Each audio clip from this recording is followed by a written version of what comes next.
بسم اللہ الرحمن الرحیم۔ السلام علیکم ورحمۃ اللہ وبرکاتہ۔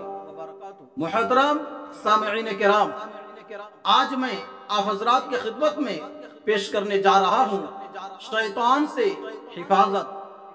آپ ویڈیو کے لاسٹ تک بنے رہیے، انشاءاللہ آپ کو فائدہ ہوگا۔ تو چلیے آج کی بات شروع کرتے ہیں۔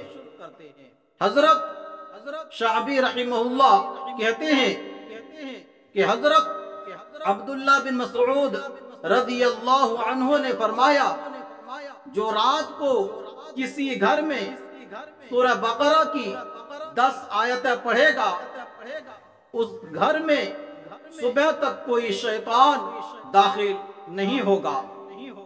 وہ 10 آیتیں یہ ہے: سورہ بقرہ کی شروع کی 4 آیتیں، آیت الکرسی، اس کے بعد کی 2 آیتیں، اور سورہ بقرہ کی آخری 3 آیتیں۔